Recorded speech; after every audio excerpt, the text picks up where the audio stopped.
Bismillahirrahmanirrahim. Assalamualaikum warahmatullahi wabarakatuh. Selamat datang di channel video saya. Masih bersama dengan saya Mas Purwo. Nah, pada kesempatan kali ini ya teman-teman, kita akan membahas tentang strategi marketing berkreditan juga ya teman-teman. Pentingnya kuantitas atau kualitas ya teman-teman. Nah, untuk yang berkreditan ini ya teman-teman, kita akan tentunya berfokus dengan berkreditan ya teman-teman, kredit barang terutama, karena channel saya juga condongnya membahas tentang perkreditan ini teman-teman, kredit barang atau pinjol dan sebagainya. Tapi yang saya fokuskan yang ini, yang untuk video kali ini adalah untuk berkreditan itu tentunya kualitas atau kuantitas ya teman-teman, atau maksudnya jumlah banyak atau kuantitas untungnya yang gede teman sedikit ya teman-teman. Nah, untuk teman-teman ini yang baru memulai usaha kredit barang ya tentunya teman-teman, kalau menurut saya, pandangan saya ya teman-teman, saya utamakan kuantitas dulu ya teman-teman. Kualitasnya ya kita perlu pikirkan, tapi kuantitasnya aja ya teman-teman. Kita mending barang yang kecil-kecil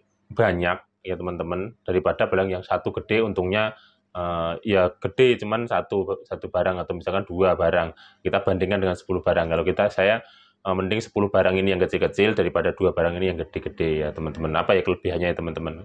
Kalau barang yang kecil-kecil ini banyak, tentunya untungnya kolektif itu kena banyak juga. Terus macam-macam barang yang banyak ini ya teman-teman, kita untungnya bisa bervariatif ya teman-teman. Kita bisa satu barang itu kita bisa untungnya kadang agak banyak, kadang juga untungnya sesuai dengan persentase.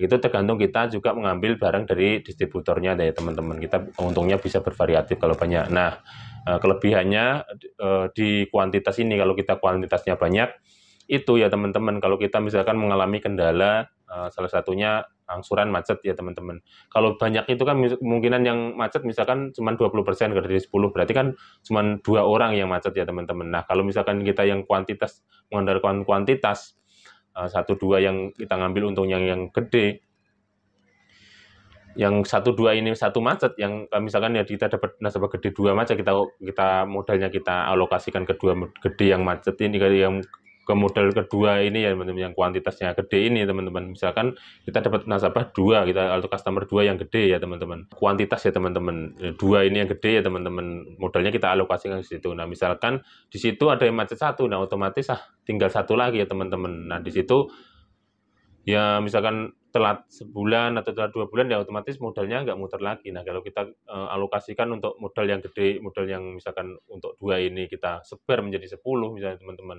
kita masih bisa muter. Yang 8 ini misalkan yang 2 macet ya, misalkan 20%-nya macet, yang 8-nya persennya nggak telat-telat ya, kita masih bisa memutar modal dari situ ya teman-teman. Itu kelebihannya kalau misalkan kita mengandalkan kuantitas ya teman-teman. Kalau kualitas ya teman-teman, tentunya semua orang sih ya mau ya teman-teman, kualitas yang bagus. Misalkan untungnya besar, terus income-nya besar, pemasukan kita besar ke kita, ya siapa yang nggak mau ya teman-teman. Tapi ya kita harus rasional juga kalau di bisnis perkreditan ini ya teman-teman, tentunya harus mengandalkan perputaran yang cepat ya teman-teman. Tentunya ada strategi tersendiri untuk perputaran yang cepat itu, dengan cara kita mengasih potongan diskon, atau kita misalkan diskon angsuran dan sebagainya. Kalau misalkan kalau kita pengen perputarannya cepat di usaha perkreditan ini, misalkan jatuh tempo 6 bulan ya teman-teman. Kita kalau misalkan dia bisa ngelunasi 4 bulan, ya kita kasih misalkan potongan angsuran ya berapa persen ya, misalnya 10% atau potongan angsuran 15% gitu ya teman-teman. Kita nggak apa-apa untung agak sedikit, tapi perputaran cepat ya, itu strateginya ya teman-teman. Kalau untuk barang ya teman-teman, ya kalau untuk awal-awal ya saya mending customer yang banyak dulu ya teman-teman, daripada 1, 2 yang gede gitu ya teman-teman. Ya bagus 1, 2 gede, tapi untuk menghindari resiko 1, 2 telat, atau yang kalau misalkan yang gede 2 ini udah telat 1, otomatis itu ya akan menghambat ya teman-teman. Ya, otomatis jumlah kuantitas ini yang akan membuat kita maju ya teman-teman. Kita kalau misalkan kuantitasnya banyak, jumlahnya banyak, biarpun itu kecil-kecil, dikumpulkan juga menjadi besar juga ya teman-teman. Kalau kuantitas banyak ini kelebihannya kita juga bisa variatif customer ya teman-teman. Kita dari situ juga bisa menyeleksi customer-customer yang kira-kira kuantitasnya bagus, nanti kira-kira ke depannya bagus, prospeknya bagus, itu bisa juga kita seleksi dari situ. Nah, kita meminimalisirkan juga resiko juga ya teman-teman. Kalau kuantitasnya besar ini dan kreditnya yang kita kasih itu ke mereka juga nilainya nggak terlalu banyak, itu juga enak ya teman-teman. Itu nantinya potensi kerugian kita juga kecil juga ya teman-teman. Kita sebar gitu kecil-kecil, misalkan macet 1, 2 ya modal kita masih bisa jalan, masih bisa berputar. dari income yang lain-lain ini ya teman-teman. Tentunya itu adalah strategi kita ya teman-teman, strategi saya, dan kita sekedar sharing juga ya teman-teman, buat teman-teman yang di usaha perkreditan, di usaha apapun ya teman-teman, tapi fokusnya di usaha perkreditan. Nah, apakah itu kita perlu kuantitas banyak atau kualitas ya teman-teman. Kalau saya mending kualitasnya biasa-biasa saja, tapi kuantitasnya banyak, jumlahnya banyak ya teman-teman. Di usaha apapun ya tentunya seperti itu ya teman-teman. Kita nggak apa-apa spare marginnya agak sedikit, tapi kalinya kali banyak gitu teman-teman. Itu ya rahasia uh, orang usaha ya seperti itu ya teman-teman. Mereka juga nggak apa-apa mengambil kuantitas banyak gitu. Harganya juga agak bersaing, nggak turun sedikit, tapi kalau dikumpulkan nih income-nya banyak banget ya teman-teman. Seperti itu ya teman-teman. Tentunya untuk kemajuan kita bareng-bareng ya teman-teman, kita saling-saring. Kalau teman-teman masih punya saran atau kritik atau masukan ya silahkan di kolom komentar. Pengen sharing aja ya nggak apa-apa di kolom komentar. Nanti kalau ada masukan yang bagus ya saya juga pakai buat diri saya sendiri, bisa juga buat teman-teman yang lain ya teman-teman. Untuk usaha perkreditan barang ini tentunya saya juga pengen ya teman-teman banyak pengusaha-pengusaha yang baru ini bermunculnya teman. Jangan sampai kita didominasi oleh fintech-fintech yang dari luar ya teman-teman. Yang dari luar ini mereka sudah rata-rata juga sudah mengamati pasar-pasar kita itu, pangsa pasar kita sebenarnya sudah besar banget ya teman-teman. Ini sharing aja ya teman-teman. Pangsa pasar kredit di negara kita ini sebenarnya 70% banyak ya teman-teman. Maksudnya 70% pangsa orang mengambil barang itu 70%-nya kredit ya. Sekarang ya teman-teman lihat saja contoh yang nggak usah yang jelimet barang-barang yang lain, kita lihat sepeda motor aja ya teman-teman. Bandingkan ya teman-teman yang beli cash sama yang kredit itu. Malah 80% misalnya yang cash 20%, yang kredit 80% malahan ya teman-teman. Seperti itu ya teman-teman. Nah, ini pangsa-pangsa luar, finance luar ini ya usah mengincar pasar Indonesia. Jangan sampai kita ini menjadi penonton di negeri sendiri ya teman-teman. Jangan sampai kita menjadi hanya konsumen, hanya kita menjadi pangsa pasar mereka. Jangan sampai ya teman-teman. Ya kita tentunya juga belajar dari mereka. Apapun itu yang bagus buat kita pelajari, kita aplikasikan. Ya kalau kita memang bersaing ya kita bersaing. Kalau kita memang yang bagus kita ambil ya kita ambil. Seperti itu ya teman-teman. Itu strateginya kita terbuka aja dari mana aja.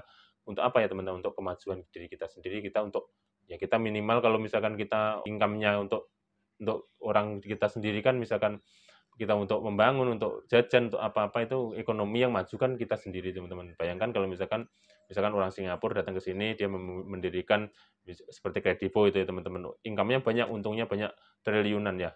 Uangnya kan lari ke sana ya teman-teman, ke Singapura untuk pembangunan sana ya teman-teman. Sedangkan ngambil uangnya di sini lah. Kalau kita misalkan untuk negara kita ya teman-teman, untuk orang-orang lokal kita, misalkan kita kaya pun ya, yang misalkan kita berhasil di sini kan otomatis juga yang kecipratan itu juga tetangga kanan kiri kita, uangnya nggak kita belanjakan nggak jauh-jauh dari kita maju-maju bareng gitu loh teman-teman. Itunya gunanya kita teman-teman gitu. Itulah saya kenapa mengedukasi juga, untuk sharing juga untuk teman-teman. Kalau misalkan di usaha perkreditan ini jangan usah takut, nggak usah takut ya teman-teman nggak usah takut akan apa ya teman-teman, akan prospeknya ke depan itu nggak usah takut. Prospek ke depan itu insya Allah sangat cerah ya teman-teman. Ke depannya itu tinggal teman-teman ini apa ya, kalau istilah orang Islamnya istiqomah gitu. Istiqomah itu terus saja di usaha perkreditan, ditekuni ya teman-teman. Bahasa gampangnya tekun nggak di usaha perkreditan. Kalau misalkan teman-teman sudah mantap tekun ya, kerugiannya itu teman-teman minimal itu hanya resikonya hanya orang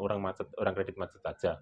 Tapi kalau untuk prospek ke depan, untung sudah pasti untung. Kita udah, kalau hitung-hitungan di atas ke atas, kita sudah pasti untung. Kita sudah ngambil untung dari situ kok gitu.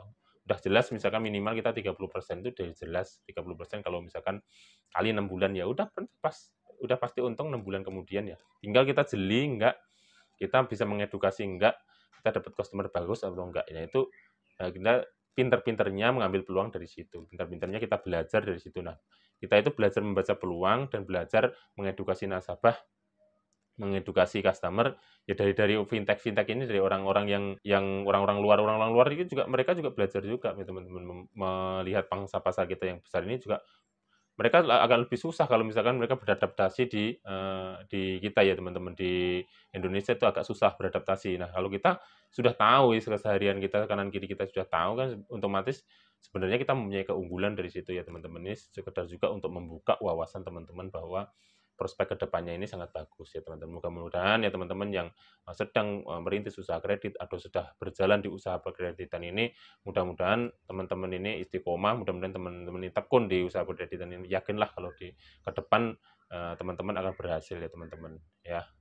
Ini ada hanya sekedar sharing dan hanya juga trik juga, kita sharing cara marketing kita juga ya teman-teman, mengutamakan kuantitas atau mengutamakan kualitas kalau kita di awal kita merintis usaha ini ya teman-teman. Tentunya kalau teman-teman sudah besar ya teman-teman, modalnya sudah banyak, perputaran banyak, yang kualitasnya dibagusin, kuantitasnya dibagusin, ya seperti itu ya teman-teman. Mudah-mudahan ini juga berkembang juga ya teman-teman yang sedang merintis, yang sudah maju ya, mudah-mudahan cepat maju ya teman-teman. Mudah-mudahan ini bermanfaat bagi teman-teman semuanya. Kurang lebihnya saya mohon maaf, saya akhiri billahi taufiq wal hidayah. Wassalamualaikum warahmatullahi wabarakatuh.